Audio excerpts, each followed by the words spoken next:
Bonsoir, Shabbat Shalom, c'est votre frère Michel Abraham. Comme j'avais pu l'annoncer, je vais faire une exhortation que le Seigneur m'a demandé, un rappel, mais en même temps c'est aussi un avertissement. Et le titre, c'est « Qu'est-ce que la vérité et la volonté de l'Éternel ?» Est-ce que nous y répondons?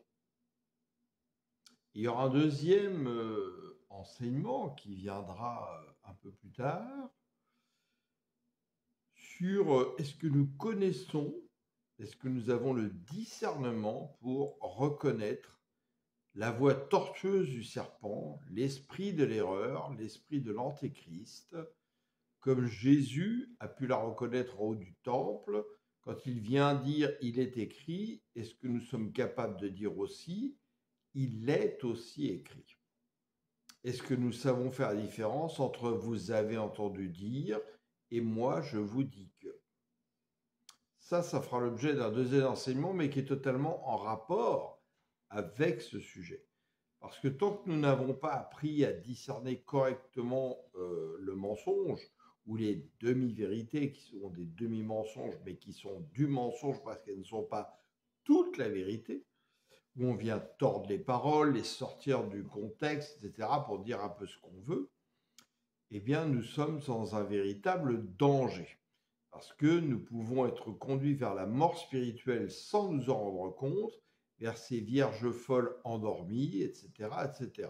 Donc ça, on en parlera dans une autre exhortation. On va s'appuyer sur la parole, donc j'espère que vous aimez lire la parole, l'entendre. N'hésitez pas à prendre des notes, à mettre sur pause. Si vous n'avez pas le temps d'écouter tout, eh bien, mettez sur pause, regardez à combien s'est arrêté le minutage et vous reviendrez plus tard. Mais je vous conseille quand même d'écouter jusqu'au bout. C'est aussi basé sur des expériences que j'ai vécues avec le Seigneur. Alors, la vérité. Donc, on ne parle pas de la vérité qu'on voit dans le monde humain, où souvent d'ailleurs la vérité ne se trouve pas, même hélas, dans les palais de justice, mais on parle de la véritable vérité, la vérité vraie et entière, qui est le Seigneur Jésus. Et le Père, bien évidemment. Et donc toute la parole de l'Éternel. Alors, dans Jean 14, vous connaissez tous, au verset 6, Jésus lui dit « Je suis le chemin, la vérité et la vie ». Donc remarquez que ces trois mots sont associés et dans un certain sens. Parce que si vous êtes dans le chemin, que vous marchez dans les pas du Seigneur, vous vous tenez dans la vérité. Et si vous vous tenez dans la vérité, vous avez la vie éternelle, vous ne vivrez pas la seconde mort de l'âme. Donc les trois mots sont indissociables. Et avant « je suis le chemin », il y a aussi, dans Jean 10, 10, « je suis la porte ». Et quelle est cette porte? C'est la croix. Et c'est là où beaucoup trouvent une pierre d'achoppement, ne voulant pas passer par la croix, ne voulant pas porter la croix, ne voulant pas mourir aux choses du monde. Et donc, si on n'est pas passé par la porte, on ne peut pas être sur le chemin. On peut le voir de loin, mais on n'est pas dedans.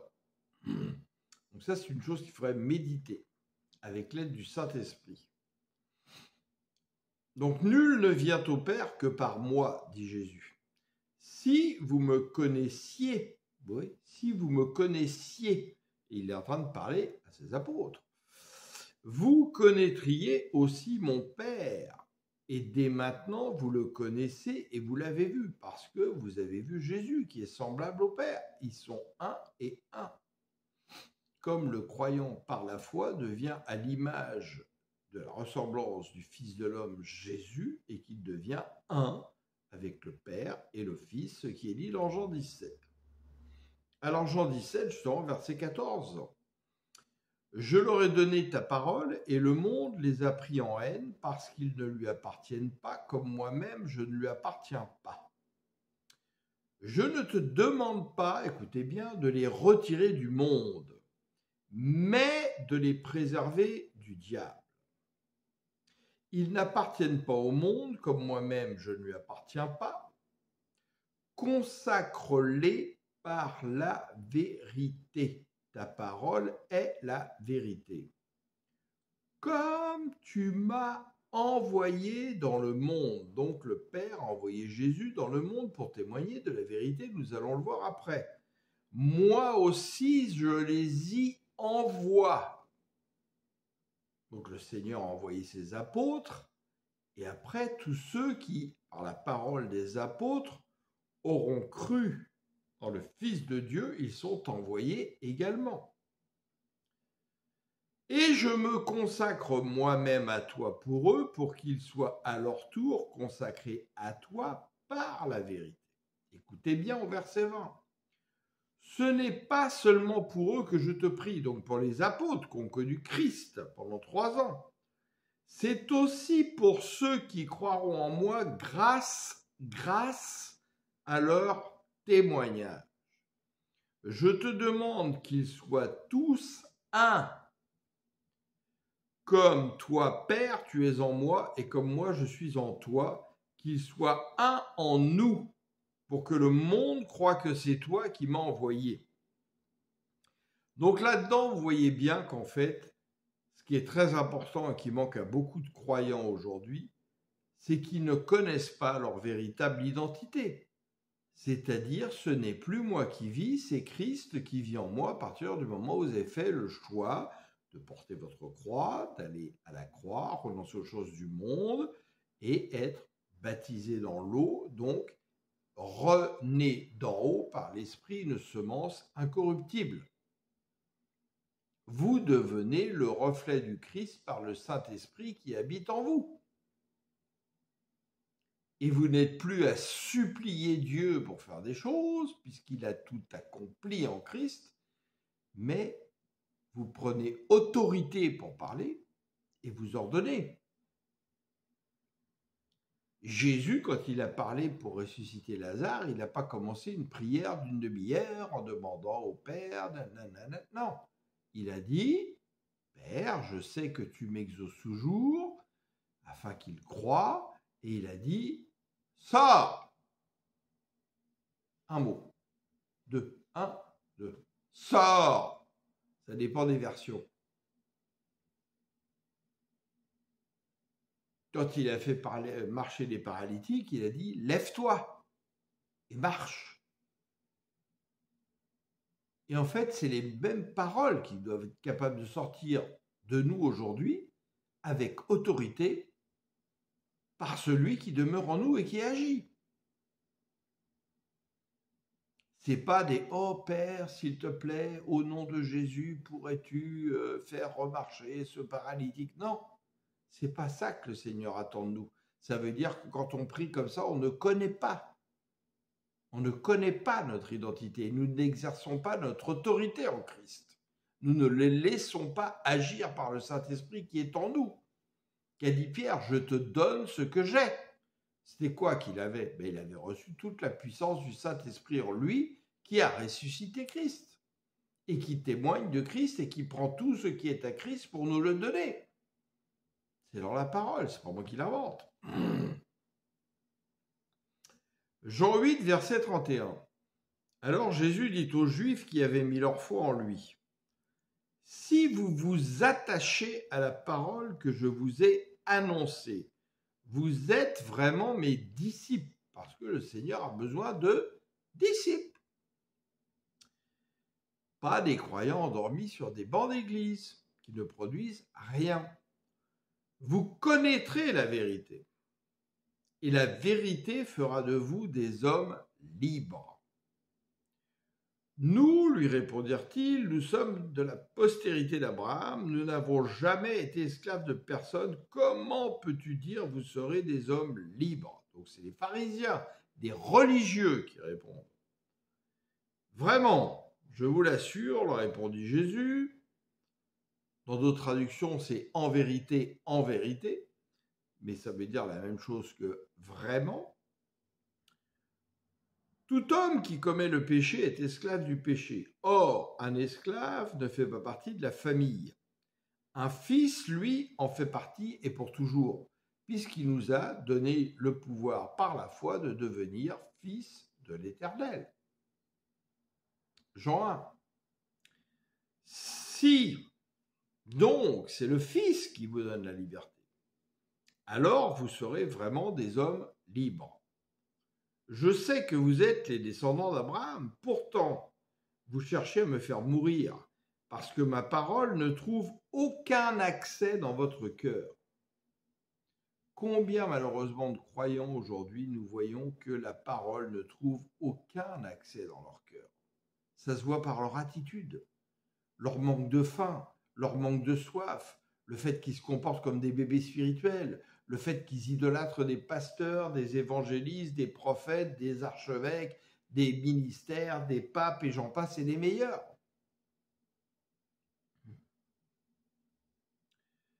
Moi, je parle de ce que j'ai vu chez mon père. Quant à vous, vous faites ce que vous avez appris de votre père. Et qu'est-ce qu'il va leur dire après?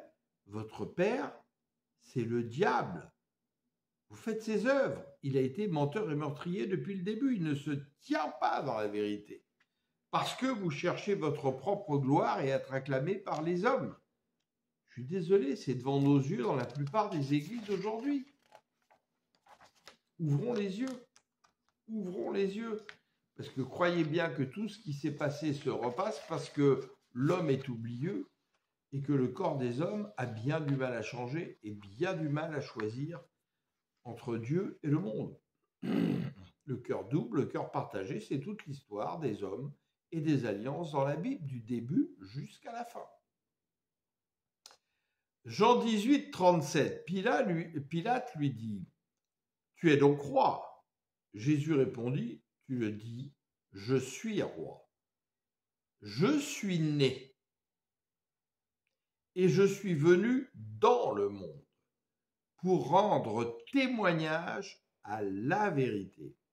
Quiconque est de la vérité écoute ma voix. » Et le Seigneur nous envoie pour être des témoins. Des témoins de quoi? De la vérité, puisque sa bonne nouvelle est la vérité. Donc son évangile. Acte 1, 7. Il leur répondit, « Ce n'est pas à vous de connaître le temps ou les moments que le Père a fixés de sa propre autorité. » Donc là, il parle à ses apôtres. « Mais vous recevrez une puissance, le Saint-Esprit survenant sur vous, et vous serez mes témoins à Jérusalem, dans toute la Judée, dans la Samarie, et jusqu'aux extrémités de la terre. » Alors le Saint-Esprit, il vient pas là pour faire joujou. Il vient pas là pour faire de la magie, il vient pour vous témoigner tout ce qui est à Christ et vous le donner, et que vous soyez ses témoins véritables et fidèles. Quand vous voyez là des hommes de Dieu, soi-disant, aujourd'hui ils font ça, et puis il y a 20 personnes qui tombent, ou un coup de pied en avant, puis il y en a 30. Ça, c'est de la sorcellerie. Le Saint-Esprit n'est pas venu là pour amuser le public, c'est pas un amuseur public. Ne soyons pas des bébés spirituels. Si vous voulez voir des tours de magie, allez à Las Vegas ou je ne sais où dans un casino. Mais s'il vous plaît, arrêtez d'aller chercher ça dans les églises. Parce qu'on va vous donner ce que vous cherchez. Ils sont pas fous, hein.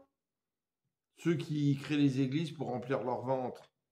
Vous voulez ça? Moi, je vais vous prêcher ce que vous avez envie de vous dire. À la fin, ils ne supporteront plus la saine doctrine et ils se chercheront une foule de docteurs pour entendre ce qu'ils veulent entendre. Alors, à quoi nous sert la puissance du Saint-Esprit? Pour rendre témoignage de celui qui nous a envoyés. Qui nous a envoyé? Jésus.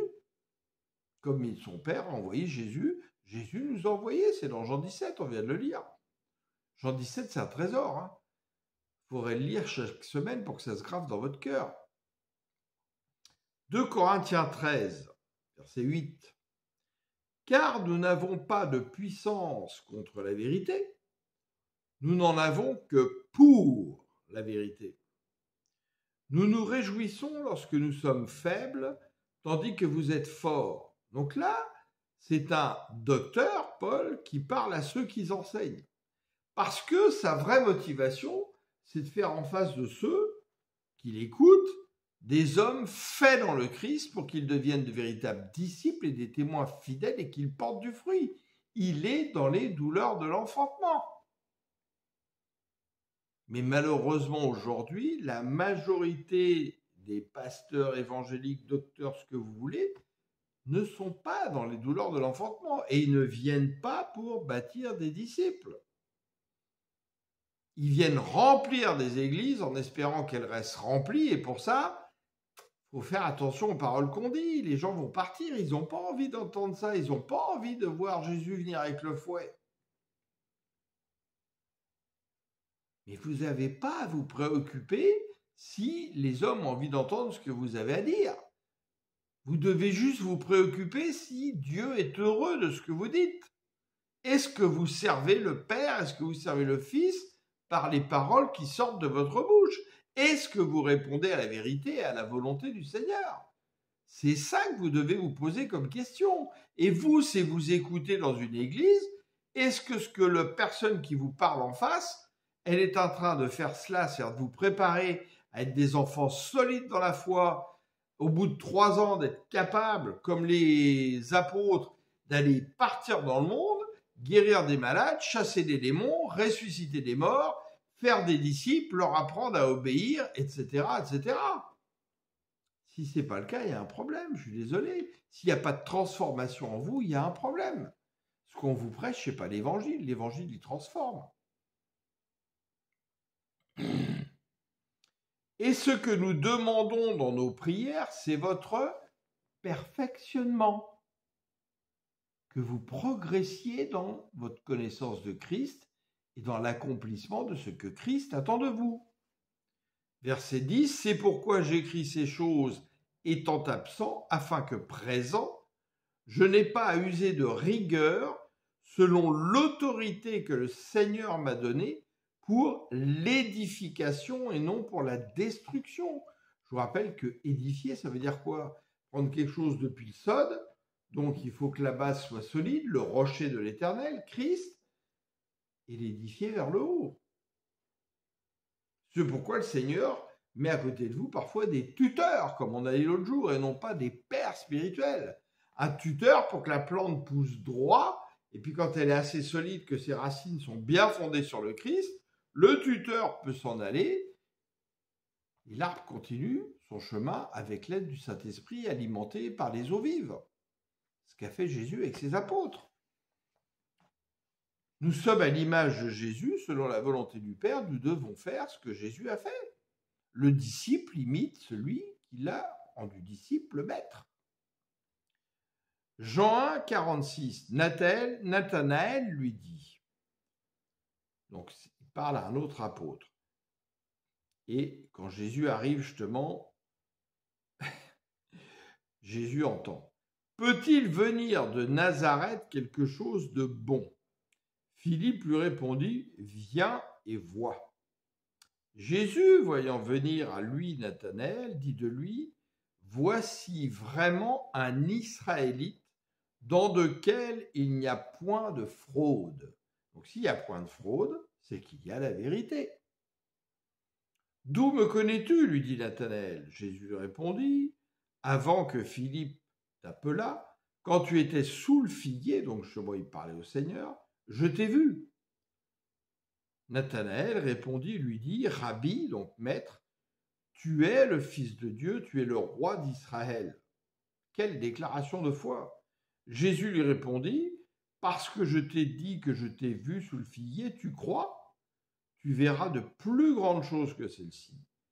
Et il lui dit, en vérité, vous verrez désormais le ciel ouvert et les anges de Dieu monter et descendre sur le Fils de l'homme. Alléluia. Alors remarquons qu'il l'appelle un vrai Israélite. Tout provient du nom de Israël, le nouveau nom donné à Jacob, qui avant était le trompeur. Jacob qui tenait le talon d'Ésaü, et le talon en hébreu, c'est le sens aussi de trompeur. L'Éternel prévaut Israël, ça veut dire. Donc prévaloir, c'est mettre en premier. Chercher premièrement le royaume et sa justice, donc Christ. L'Éternel prévaut, du verbe prévaloir, mettre en premier Israël est un peuple appartenant à l'Éternel. Un peuple élu. Amen.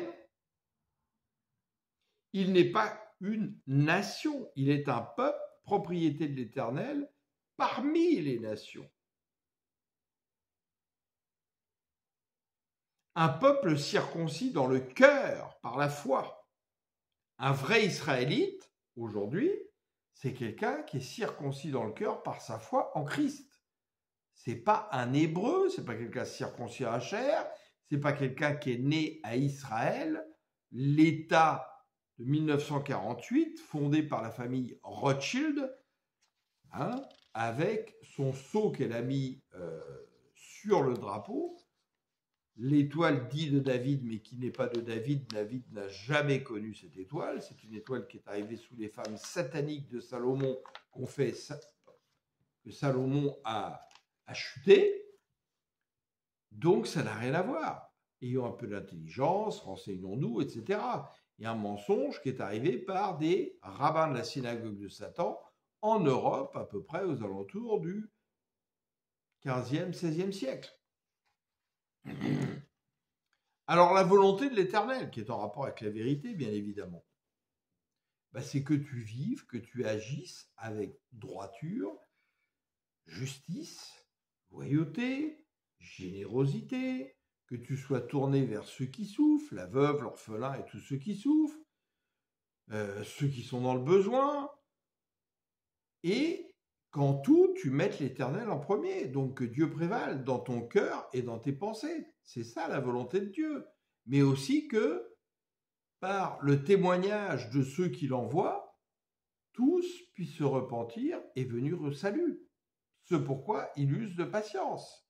Il lui en faut de la patience quand on voit l'état de son Église à travers les églises des hommes depuis des siècles. Parce qu'on est très loin de cette vérité, et on est très loin de cette volonté, et on est très loin des actions qu'il attend de nous. Ayons le courage de voir cela, s'il vous plaît. Que nous dit Jérémie 4 ? Verset 1. Israël, si tu reviens à moi, dit l'Éternel, si tu ôtes tes abominations de devant moi, et il y en a plein aujourd'hui des abominations, aussi bien dans nos maisons, aussi bien dans les églises, dans le monde, etc. Tu ne seras plus errant. Si tu jures, l'Éternel est vivant, avec vérité, avec droiture, avec justice. Alors les nations seront bénies en lui et se glorifieront en lui. Malheureusement, ce n'est pas le cas. Parce que ce qui est arrivé au peuple d'Israël, à l'époque, je suis désolé, mais nous le vivons aujourd'hui. Malgré que Jésus est venu, qu'il a donné sa grâce, qu'il a tout accompli, qu'il est venu nous sauver. Et nos cœurs ne sont pas totalement tournés vers lui. On est toujours dans le cœur double et le cœur partagé. Un peu pour Jésus, beaucoup pour Mammon, dans le monde, etc. Parfois pas du tout pour Jésus, tout pour Mammon, etc. Ayons le courage de reconnaître ça, parce que beaucoup d'entre nous, et je me parle à moi-même, c'était encore vraiment le cas il y a 1 an et demi encore, j'avais pas encore vraiment renoncé à des choses du monde auxquelles j'ai renoncé aujourd'hui. Car ainsi parle l'Éternel, au verset 3, aux hommes de Juda et de Jérusalem, défrichez-vous un champ nouveau, qui est le repos de Dieu par le Christ.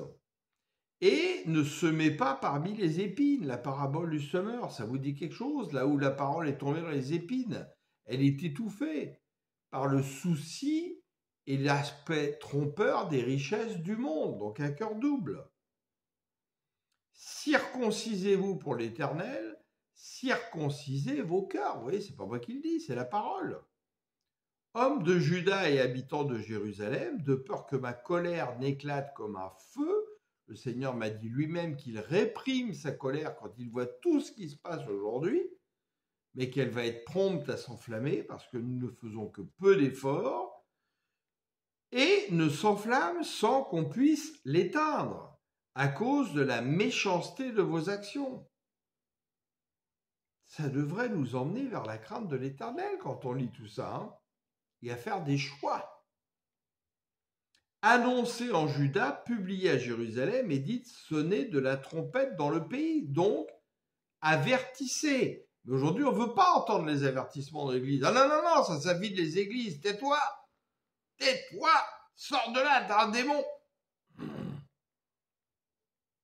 Vous devrez rendre des comptes. Hein. Criez à pleine voix et dites rassemblez-vous autour de qui? Du Christ. Et allons dans les villes fortes. Le Seigneur est une tour forte. Élevez une bannière vers Sion. Et oui, le Christ est notre bannière. Il y avait l'ici. Fuyez, ne vous arrêtez pas. Job 33 qui est totalement messianique, c'est Éliou qui parle, mais à travers Éliou, on reconnaît le Christ.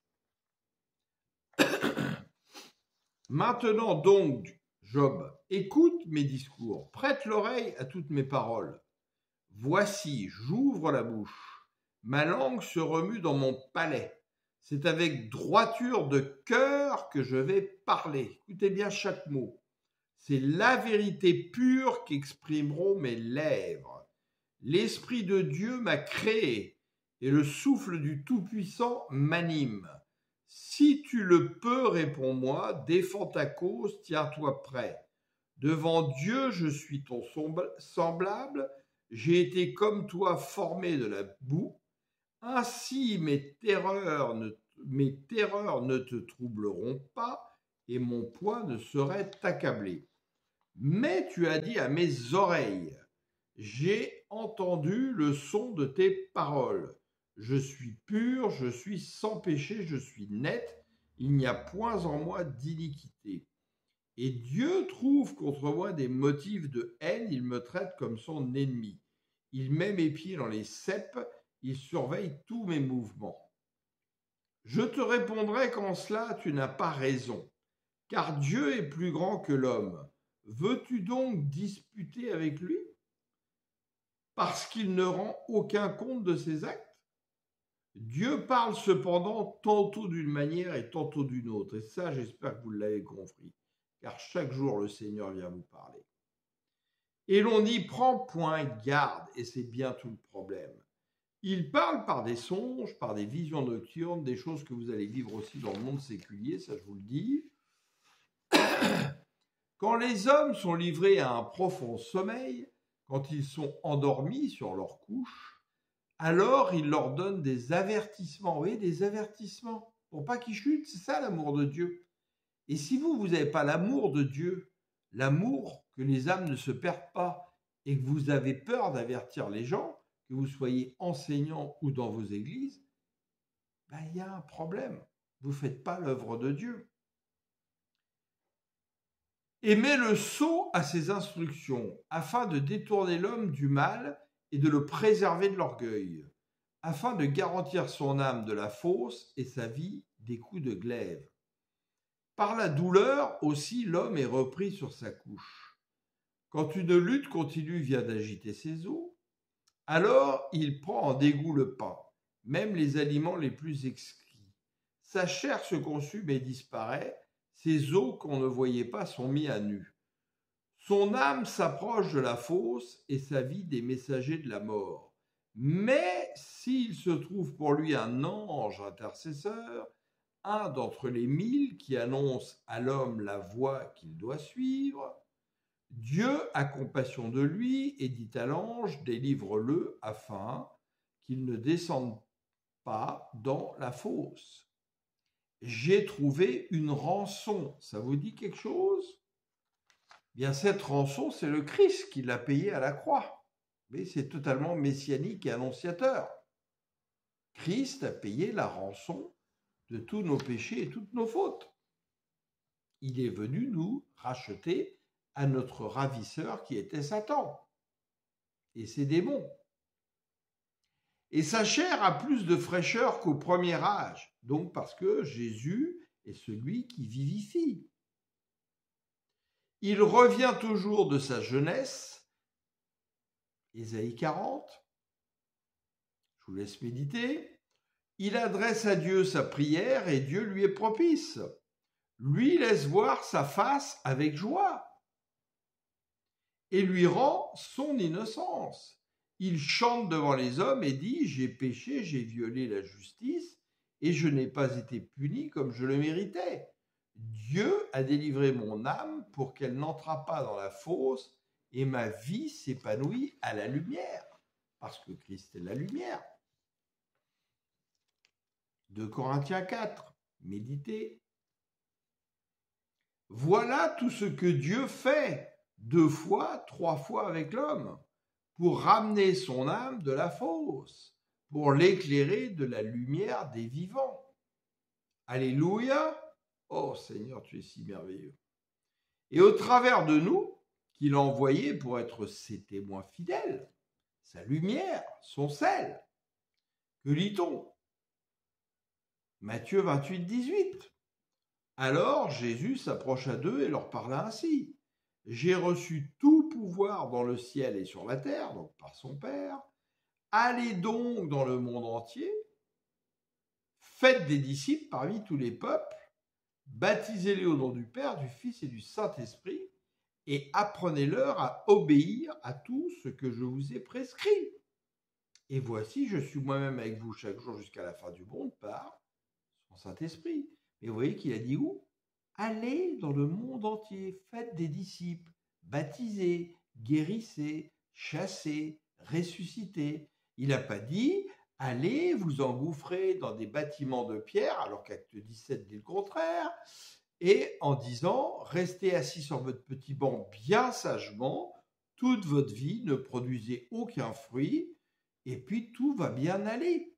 Il n'a pas dit ça, hein. Et non, il n'a pas dit ça. Il a même dit aux Israélites, donc aux pharisiens, il leur a dit, si vous ne croyez pas en mes paroles, croyez au moins aux œuvres que j'ai produites. Donc Jésus a fait les œuvres. Il a dit également, faites toutes sortes de bonnes œuvres devant les hommes, quels qu'ils soient, afin qu'ils glorifient mon Père par rapport aux œuvres que vous faites. Donc les gens là qui prêchent des évangiles de grâce, où vous n'avez rien à faire, ce n'est pas l'évangile de Christ, hein, je suis désolé de vous le dire. Vous avez des œuvres à manifester parce que la foi produit des œuvres. Et les œuvres rendent grâce à la foi. 2 Pierre 9. Le Seigneur n'est pas en retard dans l'accomplissement de sa promesse, comme certains se l'imaginent. Il fait simplement preuve de patience à votre égard, car il ne veut pas qu'un seul périsse. Ça, c'est la volonté du Seigneur aussi. Il voudrait au contraire que tous parviennent à se convertir. Comment pourront-ils le faire? Grâce à la parole de notre témoignage. Apocalypse. Ils l'ont vaincu à cause de la parole de leur témoignage. C'est une œuvre. Mais le jour du Seigneur viendra comme un voleur. En ce jour-là, le ciel disparaîtra dans un fracas terrifiant. Les astres embrasés se désagrégeront et la terre se trouvera jugée avec tout ce qui a été fait sur elle. Puisque tout l'univers doit ainsi se désagréger, quelle vie sainte vous devez mener et combien vous devez être attaché à l'Éternel en attendant que vienne le jour de l'Éternel et en attendant sa venue. Hâter, là, précipiter. Comment on peut hâter sa venue? En ayant porté du fruit, afin que tous se repentent et connaissent le Seigneur. On en est loin, hein, si on regarde l'état du monde aujourd'hui. Qu'est-ce que vous en pensez? Je vous les juge, hein, donc de discerner. Alors le jugement qui se prépare. Psaume 75, verset 3. Au temps que j'aurai fixé, je jugerai avec droiture. La terre tremble avec tous ceux qui l'habitent. Moi, j'affermis ses colonnes. Je dis à ceux qui se glorifient, ne vous glorifiez pas, et aux méchants, n'élevez pas la tête. N'élevez pas sur votre tête, ne parlez pas avec tant d'arrogance, car ce n'est ni de l'Orient ni de l'Occident, ni du désert que vient l'élévation, mais l'Éternel est celui qui juge, il abaisse l'un, il élève l'autre. Il y a dans la main de l'Éternel une coupe, où fermente un vin plein de mélange, et il en verse.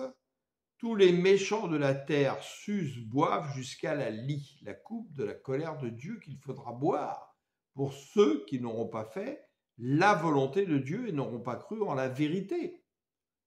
Et j'abattrai toutes les forces des méchants, les forces du juste seront élevées. Alléluia. Merci Seigneur. Que toute l'honneur, toute la gloire te reviennent. Oui, tu es digne, ô agneau de Dieu, agneau qui ôte le péché du monde. Béni sois-tu. Mon âme te bénit, Seigneur, mon âme te loue. Alors, à travers tout cela, qu'est-ce que le Seigneur désire? À travers tout ce qu'on vient de dire. Ne te comporte pas comme le monde se comporte envers toi. Toi, contamine le monde à Jésus, pas l'inverse. Ce qu'on voit aujourd'hui, c'est le monde qui vient nous contaminer, y compris dans les assemblées. Et puis, c'est pas que ça n'a pas commencé d'aujourd'hui. Il te dit que lui, je suis, il vit en toi. Eh bien, laisse-le vivre, laisse-le agir à travers toi, laisse-lui toute la place. Abandonne-toi, meurs aux choses du monde, passe par la croix et suis Jésus. Et ne rends pas le mal pour le mal. Rends-le bien pour le mal. Vous avez entendu dire que, mais moi je vous dis que. Relisez les béatitudes dans Matthieu 5. Matthieu 6, verset 32. Car toutes ces choses, ce sont les païens qui les recherchent. Votre Père Céleste sait ce que vous avez besoin sur la terre, puisqu'il t'a laissé sur la terre avec une mission. Cherchez premièrement le royaume et la justice de Dieu. Le royaume, il est à Christ, qui le présentera à la fin à son Père, et la justice de Dieu est le Christ, cette rançon. Donc, cherchez le Christ. Et qu'il prévale dans ton cœur. Et toutes ces choses vous seront données par-dessus tout. Ne vous inquiétez donc pas du lendemain, car le lendemain aura soin de lui-même. À chaque jour suffit sa peine.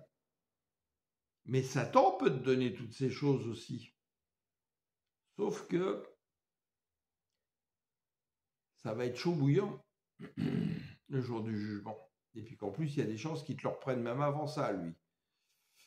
Eh oui. Matthieu 5, 43.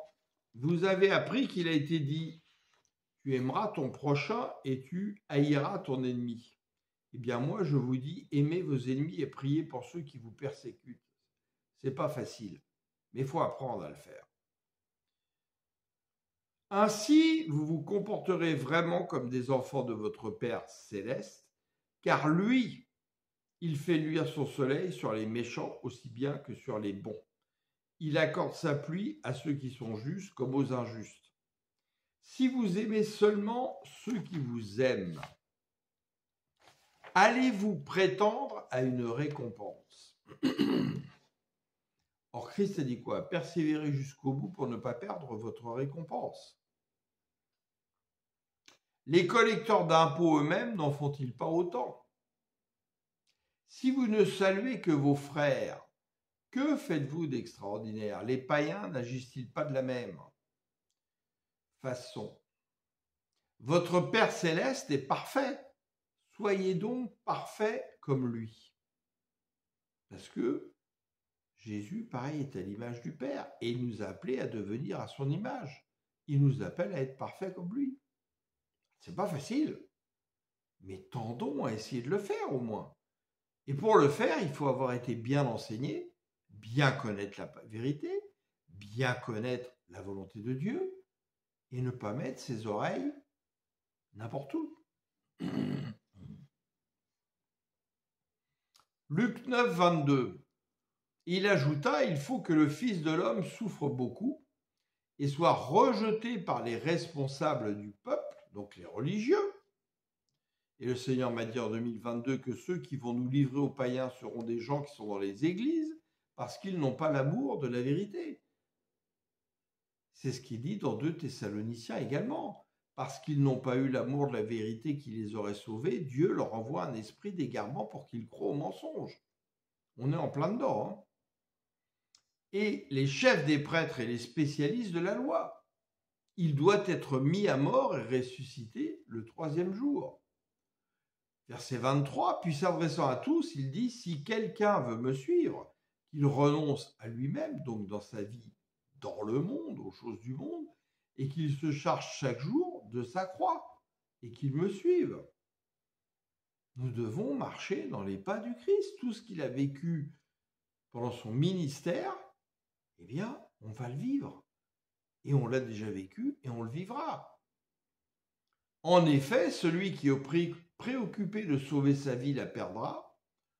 Donc, celui qui est occupé de sauver sa vie dans le monde va la perdre, c'est-à-dire sa vie spirituelle, mais celui qui perdra sa vie pour moi la sauvera, donc il gagnera la vie éternelle, et il n'ira pas à la seconde mort.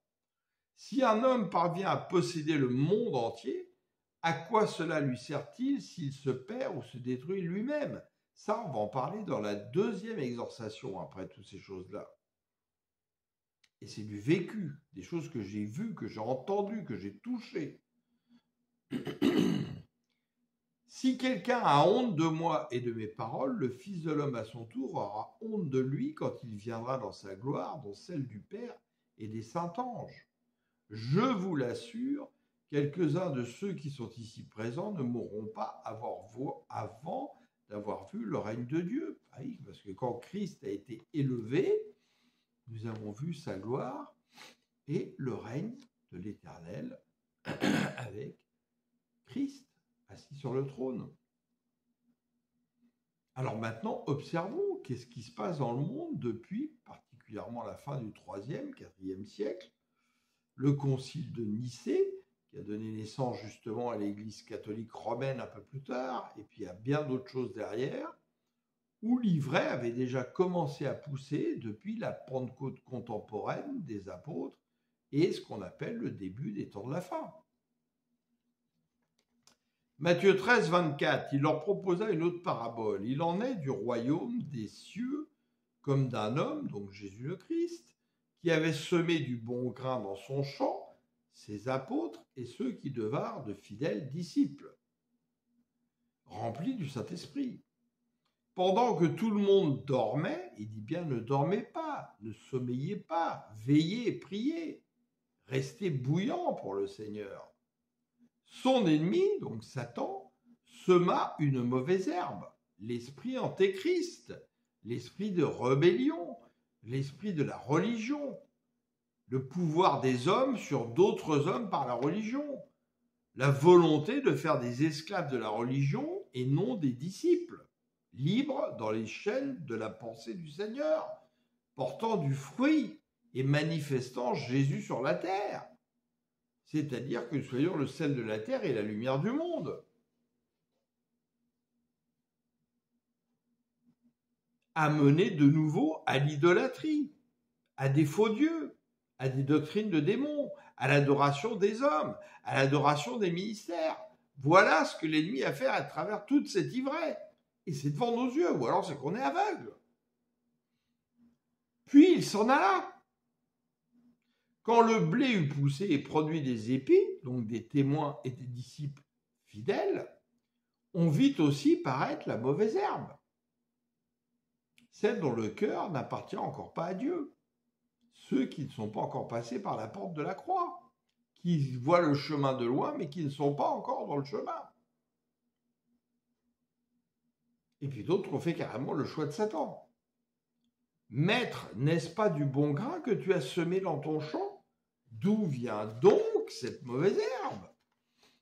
Il leur répondit, c'est un ennemi qui a fait cela. Alors les serviteurs demandèrent, veux-tu donc que nous arrachions cette mauvaise herbe ? Non, répondit le maître, car en enlevant la mauvaise herbe, vous risqueriez d'arracher le blé en même temps. Sachant que parfois de la mauvaise herbe peut se transformer par l'aide du Saint-Esprit, parce que le cœur est tourné vers Dieu et que Dieu viendra vous chercher du bon blé. Laissez pousser les deux ensemble jusqu'à la moisson. Il nous laisse une chance pour que nous devenions un épi de blé mature dans le Christ. À ce moment-là, je dirai au moissonneur, enlevez d'abord la mauvaise herbe, liez-la en botte pour la brûler, donc dans le feu de la gêne, en enfer. Ensuite, vous couperez le blé et vous le rentrerez dans mon grenier. Le vrai royaume qui est en haut et qui est déjà là en nous, mais avec toutes les promesses accomplies en Christ. Nous serons totalement transformés, comme le dit la parole. Alors le Seigneur me montrait sous forme de parabole ces choses cette semaine. L'école des hommes, qui est devenue obligatoire à un moment donné, en particulier sous Jules Ferry en France, et dont les programmes scolaires ont toujours été faits par des francs-maçons, Jules Ferry en était un d'ailleurs. L'objectif pour eux, ils le disent dans d'autres livres où ils parlent d'eux-mêmes, est de gagner les cerveaux de la jeunesse rapidement, parce que dans ces cas-là, la moitié de la guerre est déjà gagnée. Ils commencent à t'éduquer selon leur volonté, à la maternelle où tu joues, puis tu apprends, puis ainsi de suite, jusqu'à des écoles supérieures où elle va augmenter encore le formatage aux choses du monde pour que tu serves le monde. Ben oui, et puis ça marche très bien. On est bien formaté au monde. Mais dans les églises des hommes, les assemblées, qui à l'origine étaient en fait des assemblées de maison, rappelons-le, où les hommes avaient fui les synagogues, selon la volonté de l'Éternel dit à Jésus, on devait nous former à devenir rapidement, aux alentours de 3 ans, c'est biblique, comme Christ a formé en 3 ans ses apôtres, puis que le Saint-Esprit prenne la relève et que tu te connaisses à travers l'Esprit du Seigneur qui vit en toi et que tu produises du fruit, que tu prennes autorité et que tu marches sur la terre comme celle de la terre, lumière du monde, à l'image de Jésus. Que tu deviennes un vrai disciple, envoyé pour témoigner de la vérité, faire la volonté de l'Éternel, et puis que les disciples conformes fassent de même, et ainsi de suite, et ainsi de suite. C'est comme la multiplication des pains. Mais pas du tout. Malheureusement, on n'observe pas ça majoritairement. C'est bien pour ça qu'on en est là en 2025. Pourquoi ? Parce qu'on vient faire de nous, dans les églises depuis toujours, des bébés spirituels, enchaînés à des systèmes de pensée antéchrist, des institutions qui veulent un pouvoir sur nous, des ministères, des hommes qui veulent être idolâtrés, acclamés par les hommes.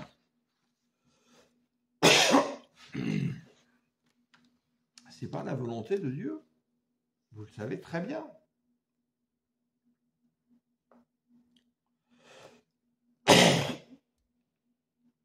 Donc, nous ne pouvons croître en Jésus, nous ne pouvons pas porter du fruit, nous ne pouvons pas faire des disciples, n'en étant pas nous-mêmes.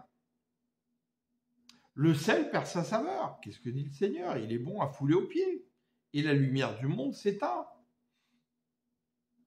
Les vierges folles endormies sur des bancs d'église, où il n'y a plus d'huile dans les lampes. Alors nous venons à l'église. Nous venons à Christ où nous cherchons Christ. La première question à se poser, qu'est-ce qui nous pousse à cela ? Quel est l'objectif que nous recherchons ? Quelle est notre soif ? Quelle est notre faim ? Est-ce que c'est vraiment de connaître le Seigneur dans toute sa connaissance, sa plénitude, sa sagesse, pour être à l'image de Jésus sur la terre ici, et de proclamer le royaume, de témoigner, de gagner des âmes avec un cœur d'évangéliste qui ne veut que personne ne se perde, se soucier de son frère, ou c'est pour répondre à nos petits besoins égoïstes, nous rassurer, faire partir d'un groupe, d'un statut social, des objectifs égocentriques, où on prie que pour nous-mêmes, et souvent des choses du monde, etc., etc. C'est quoi notre soif? Parce que pourquoi il y a toutes ces méga-churches, toutes ces choses aujourd'hui, ces églises de prospérité, ces églises où on ne prêche plus la croix, où on ne prêche plus la faim? Pourquoi il y a tout ça? Parce qu'ils disent ce que vous avez envie d'entendre. C'est aussi de notre faute. On est des complices. Alors si vous recherchez à entendre la vérité, si vous recherchez à entendre le coup de fouet de Dieu qui vous dit « Hey, change, sinon tu vas aller en enfer, là. Tu ne suis pas ma volonté. C'est pas ce que je t'ai demandé. Rappelle-toi qu'il y a un jugement. » Si vous entendiez tout cela, vous porteriez du fruit, vous deviendrez des disciples, etc. Mais alors aujourd'hui, vous voulez surtout pas entendre ça. Non, non, Dieu t'aime. Dieu t'aime, Dieu a payé pour toi, il t'aime. J'espère que tu le sais, quand même. Il y a besoin que tu l'entendes tous les dimanches, ça.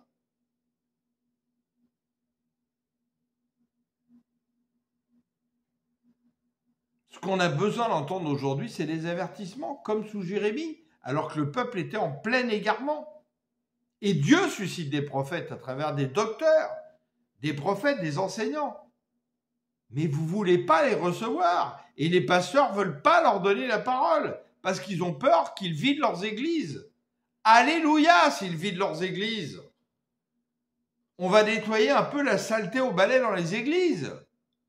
Et dans l'église de Christ. Et parce que des gens vont entendre cela, ils vont dire « Waouh, tu sais que là-bas, il y a un pasteur, il faut voir, attention. Hein.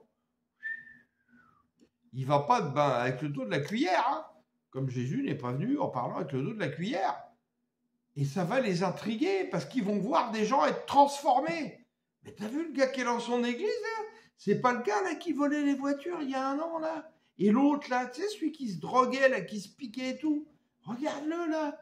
Maintenant, il vient prêcher le royaume, machin, etc. Waouh! Ça va leur donner envie d'entrer dans les églises et de devenir comme eux. Alors que là, vous croyez que les gens ont envie d'aller dans vos églises, là? Où ils voient des gens pas du tout transformés, qui sont les mêmes chaque jour après chaque jour, qui, quand ils sont sortis de leur petite église à midi, ils retournent toutes faire les choses du monde, qui sont même pas capables de vous accueillir si vous avez besoin, qui sortiraient pas un billet si vous êtes dans le besoin, si vous aviez besoin de votre voisin qui vous prête sa voiture, il vous la prêterait pas, etc., etc. Vous croyez que les gens ont envie de ressembler à des gens comme ça? Certainement pas. Certainement pas. Alors, quelle est notre soif? Qu'est-ce qui nous anime? Pourquoi on va à l'église? Pourquoi on lit la Bible? Pourquoi on veut venir au Seigneur? C'est la première des questions à nous poser. Qu'est-ce qui se passe dans le monde? Tu décides d'ouvrir une boutique. Tu vas regarder quel est ton objectif. Ton objectif, c'est quoi? C'est de la faire progresser, gagner de l'argent, etc. Si tu es capable de faire cette analyse pour ça, essaye de faire l'objectif de comprendre qu'est-ce qui t'amène au Seigneur, qu'est-ce que tu veux, qu'est-ce que tu cherches. Quelles sont tes motivations?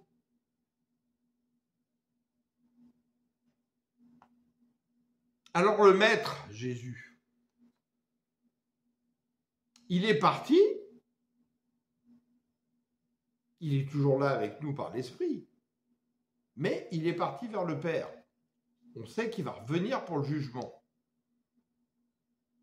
Et il a laissé la gestion de son domaine, c'est-à-dire du royaume qu'il a établi en nous, qui doit proliférer par d'autres qui se joignent à son Église qui est dans le cœur. L'Église, elle est dans le cœur. L'Église avec un gros E, relié par des fils invisibles qui forment le royaume.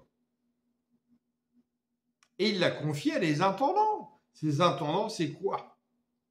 Des disciples. Des disciples qui souvent ont les fonctions de pasteurs, d'évangélistes, de prophètes, de docteurs, d'apôtres et tout ce que vous voulez. Il a donné à chacun des richesses spirituelles, que là, dans la parabole, il exprime par des richesses financières, pour qu'on essaie de comprendre, et que nous les fassions prospérer, c'est-à-dire que nous fassions prospérer le royaume sur la terre. Alors, on va lire la parabole, Matthieu 25, 14. Il en sera comme d'un homme qui partit pour un voyage, il convoqua ses serviteurs et leur confia l'administration de ses biens. Et le Seigneur, dans ses paroles prophétiques, m'a dit qu'il nous établissait sur tous ses biens pour ceux qui sont son Église et qu'il nous redemandera des comptes. Attention, il va nous demander la gestion et un rapport. Verset 15, il remit à l'un 5 lingots, à un autre 2, dans d'autres versions de traduction, c'est les talents, qui étaient une monnaie de l'époque, et à un troisième, un seul, en tenant compte des capacités personnelles de chacun. Puis il s'en alla. Celui qui avait reçu les 5 lingots se mit sans tarder, à les faire fructifier, de sorte qu'il en gagna 5 autres. Celui qui en avait reçu 2, fit de même et en gagna 2 autres. Quant à celui qui n'en avait reçu qu'un, il s'en alla creuser un trou dans la terre pour y cacher l'argent de son maître. Longtemps après, le maître de ses serviteurs revint et leur fit rendre compte de leur gérance. Celui qui avait reçu les 5 lingots se présenta, apportant les 5 lingots supplémentaires qu'il avait gagnés. « Maître, dit-il, tu m'avais remis 5 lingots, j'en ai gagné 5 autres, les voici. » « Très bien, lui dit son maître, tu es un bon serviteur, en qui l'on peut avoir confiance, tu t'es montré fidèle en peu de choses, c'est pourquoi je te confierai de plus importantes. Viens partager la joie de ton maître. » Celui qui avait reçu les 2 lingots se présenta aussi et dit « Maître, tu m'avais remis 2 lingots, j'en ai gagné 2 autres, les voici. » « Très bien, lui dit maître, tu es un bon serviteur. » Il reprend les mêmes phrases. 24. Enfin, celui qui n'avait reçu qu'un lingot vint à son tour et dit « Maître, je savais que tu es un homme dur, tu moissonnes là où tu n'as rien semé, tu récoltes où tu n'as pas répandu de la semence. Alors j'ai pris peur, je suis allé cacher ton argent dans la terre. Voilà, prends ce qui t'appartient. » Mais son maître lui répondit « Vaut rien, fainéant. Tu savais que je moissonne là où je n'ai rien semé et que je récolte là où je n'ai pas répandu de semences. » Il comptait donc sur nous, ces vrais témoins, les autres qui ont gagné des lingots. « Eh bien, tu aurais dû placer mon argent chez le banquier et à mon retour, j'aurais récupéré le capital et les intérêts. » Alors ça, c'est une analogie avec autre chose qu'on va lire après. Il a dit que justement, on sert Jésus ou Mammon, on sert l'argent. Donc là, il fait exprès de montrer que s'il avait donné l'argent à Mammon, il aurait eu plus d'intérêt qu'en le confiant à des fils de la lumière. Waouh! Et on en parle dans une autre parabole. Le Seigneur dit donc que s'il avait confié son domaine en fait à Satan, à Mammon, il aurait récolté davantage.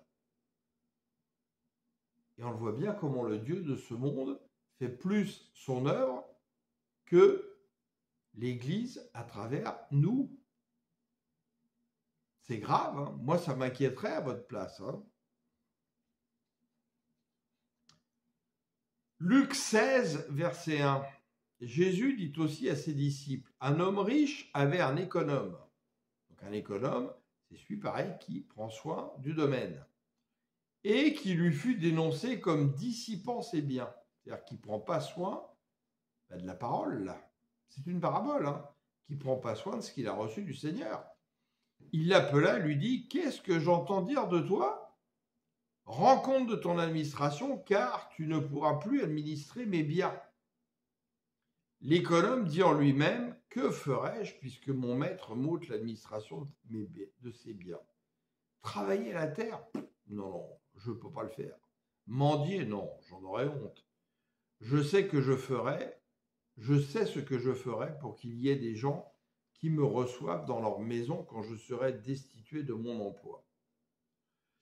En faisant venir chacun des débiteurs de son maître, il dit au premier, « Combien dois-tu à mon maître ?»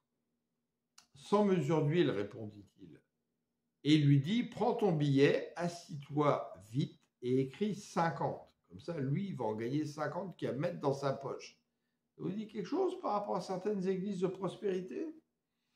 Il dit ensuite à un autre, « Et toi, combien dois-tu ?»« 100 mesures de blé, répondit-il. Et il lui dit, « Prends ton billet et écris 80. » Comme ça, il s'en met 20 dans la poche. Le maître loua l'économe infidèle. Il est surpris de voir comment il est intelligent et ce qu'il avait agi prudemment. Car les enfants de ce siècle sont plus prudents à l'égard de leurs semblables que ne sont les enfants de la lumière. C'est-à-dire ceux qui, justement, suivent le monde. C'est grave quand vous entendez ça.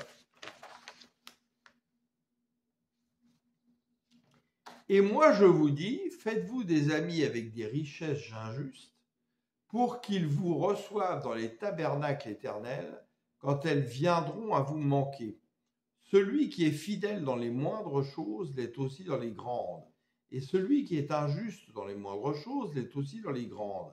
Si donc vous n'avez pas été fidèle dans les richesses injustes, c'est-à-dire celles du monde, qui vous confiera les véritables, c'est-à-dire celles du royaume ?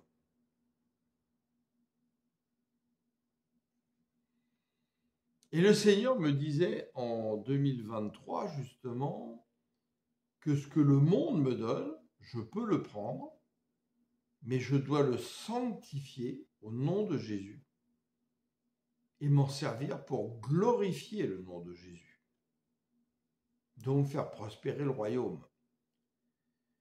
Et si vous n'avez pas été fidèle dans ce qui est à autrui, qui vous donnera ce qui est à vous ?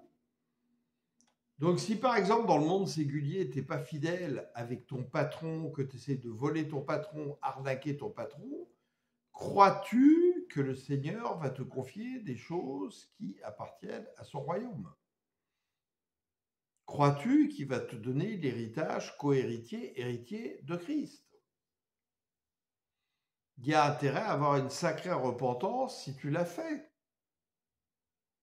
Et moi, je l'ai pratiqué dans les années 80. Ben, j'étais totalement ignorant et païen, et entraîné par des autres. Mais le Seigneur est venu me racheter. Donc, je suis totalement conscient de ce que je vous lis là. Nul serviteur ne peut servir deux maîtres, car ou il haïra l'un et aimera l'autre, vous voyez, le cœur double, le cœur partagé, ou il s'attachera à l'un et méprisera l'autre.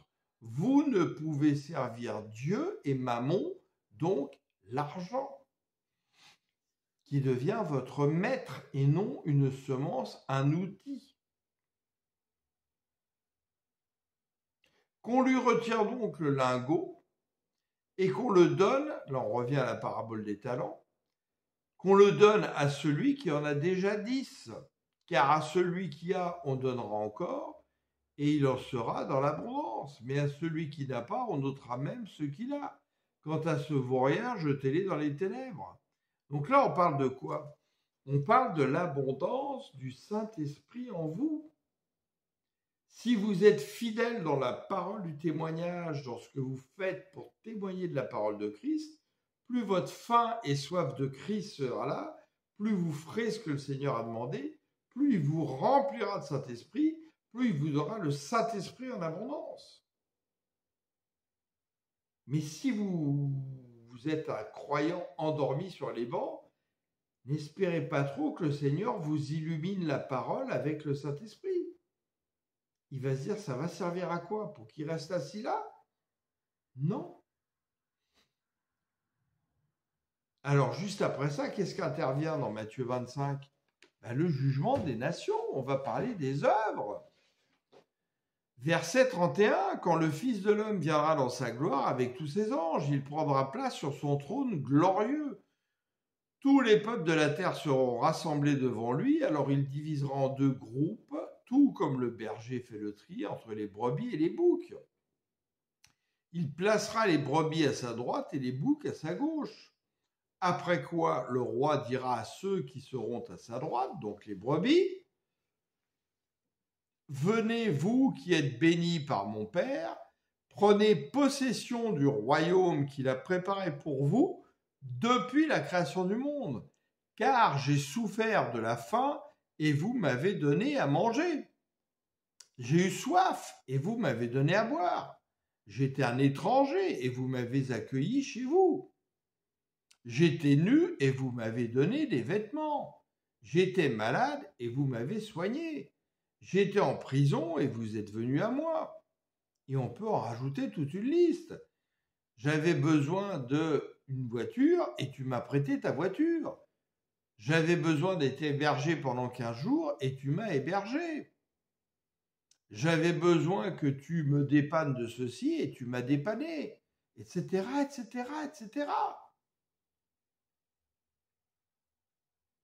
Alors les justes lui demanderont, « Mais Seigneur, quand avons-nous vu avoir faim, avoir donné à manger, quand est-ce qu'on t'a vu avoir soif et qu'on t'a donné à boire, ou étranger et qu'on t'a accueilli, etc., etc. » Vraiment, je vous l'assure, au plus petit de mes frères que vous l'avez fait, c'est à moi que vous l'avez fait. Tout ce que vous faites de bon, c'est pour le Seigneur que vous le faites. Et après, il parle au bouc et il leur dit justement qu'il va les envoyer en enfer, parce que tout ce qu'ils ont manqué de faire à tous les frères et sœurs du Seigneur sur la terre, c'est au Seigneur qu'ils ont manqué de le faire. Donc le Seigneur nous appelle bien à faire de bonnes œuvres, des bonnes œuvres qui témoignent devant les autres hommes que nous sommes des fils de la lumière. Alléluia! Avec un cœur généreux, droit, juste. Amen. Alors j'espère que cet enseignement aura pu vous servir. N'hésitez pas à le partager, on en parlait avec un frère tout à l'heure. Où le Seigneur, je vous le rappelle, m'a dit en 2021, vous êtes des miroirs de la vérité. Et si vous recevez justement des pépites de la part du Seigneur, de la part de quelqu'un qui vous enseigne, reflétez-les en les partageant. Et le Seigneur m'a dit quoi?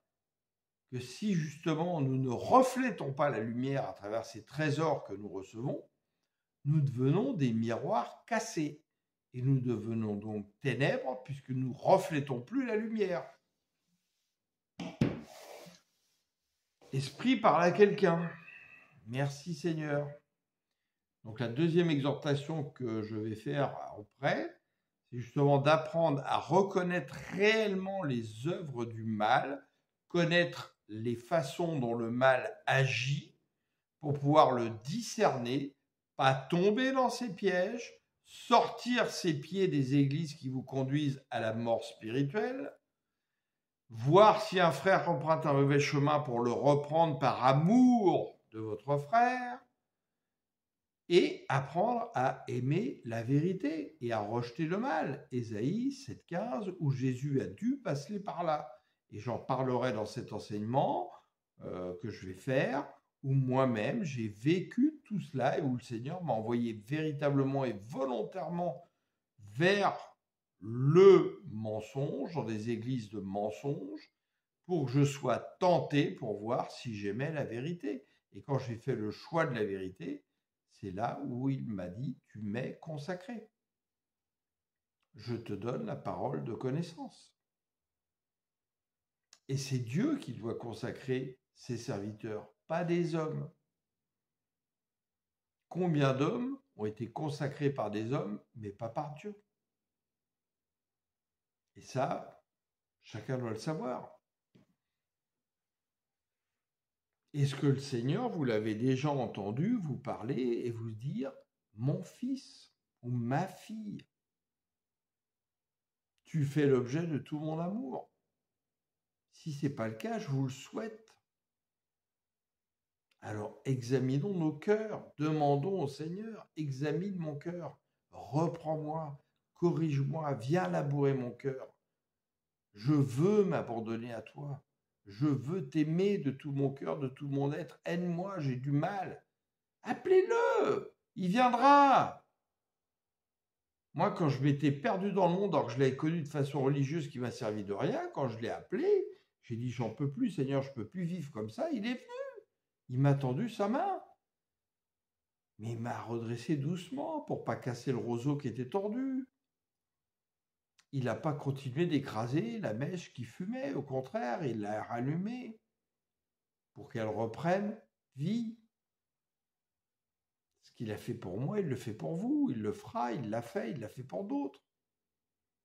Sa parole, c'est pas une parole en vain. Amen. Ô Père Tout-Puissant, dans le nom de Jésus, toi, Seigneur, Yahweh Adonai, je te rends grâce, je te remercie. Saint-Esprit, merci pour tout ce que tu fais. Continue d'agir dans la vie de mes frères et sœurs dans le Seigneur, s'il te plaît. Ranime leur flamme pour ceux qui ont commencé à laisser cette flamme s'éteindre. Pour ceux, Seigneur, qui te cherchent encore et qui ne sont pas encore dans le chemin, aide-les à passer par cette porte étroite et qui passe par la croix. Aide-les à chercher premièrement le royaume, ta justice. Aide-les, Seigneur, à chercher quelles sont leurs motivations pour te connaître. Oui, viens en aide à ton peuple, Seigneur. Viens rechercher toutes tes brebis égarées, je te le demande, Seigneur, par compassion. Et je te remercie pour tout ce que tu fais, où tu répands ton Saint-Esprit. J'en ai été témoin sur des hommes qui n'ont jamais lu encore de Bible, des gens qui n'allaient pas à l'Église, mais qui sont capables aujourd'hui de reconnaître que tu es l'Éternel, de reconnaître que le monde est aujourd'hui totalement sous l'emprise du mal et que ces gens-là te cherchent et ils ont besoin d'entendre justement la parole de notre témoignage pour les affermir dans ce qu'ils ont découvert et touché du bout des doigts. Oui, merci Seigneur, je te rends grâce, je te remercie, je te loue, mon âme te bénit et je prie vraiment Seigneur pour toutes les personnes qui écouteront ceci, pour qu'ils soient touchés, transformés et qu'ils aient davantage faim et soif de toi. Amen. Merci Seigneur. Je vous bénis dans le nom puissant de Jésus et dans son alliance qui ne passera point pour la rémission et des péchés. Et vraiment, arrêtons de courir sur les réseaux sociaux après des friandises, des ragots, des choses créées par l'intelligence artificielle qui ne vous servent de rien. Ne courez pas après des foules de docteurs, mais cherchez-vous des gens qui, par leurs paroles de témoignage, viennent transformer votre vie. Sentez-vous transformé. Voyez les choses que vous voyiez comme des trésors avant, comme de la boue. Lisez la parole. La parole n'est pas en vain. Tout ce qui est écrit dans la parole, les hommes la vivent. Je l'ai vécu, d'autres hommes l'ont vécu. Et vous le vivrez, vous l'avez vécu. Et édifiez-vous les uns les autres. Recréez des assemblées de maisons. Le Saint-Esprit est beaucoup plus présent au milieu de 2, 3, 4 qu'au milieu de 60. Participez. Il n'y a pas qu'un gourou qui parle. Si vous étiez là en présentiel, je vous laisserai la parole. Et je vous dirai, tiens, on vient de dire ça. Qu'est-ce que tu en penses, toi, mon frère? Dis-nous un peu, qu'est-ce que tu ressens par rapport à ça? Est-ce que tu comprends ce qu'on vient de dire? Est-ce que tu as vécu des choses que tu veux nous dire? Et cette parole, je vous la laisse sur cette chaîne. Je vous l'ai dit. Mais vous ne voulez pas parler. Nulle part on vous laisse la parole, là on vous laisse la parole, vous ne voulez pas. C'est quand même triste, non? Lisez Malachie 3,16 à 21. Nous sommes dans ces temps-là. Les frères et sœurs se sont parlé. L'Éternel a entendu. Il a ouvert un livre du témoignage, etc., etc. Je vous laisse lire. C'est extrêmement important de se parler, de s'édifier les uns les autres. Et aujourd'hui, dans une assemblée, si vous faites une assemblée de maison, qu'il n'y ait pas un gourou comme dans l'Église qui parle, et les autres non. Là, c'est parce qu'on n'est pas en présentiel. Si on était en présentiel, je vous laisserai la parole. C'est une évidence.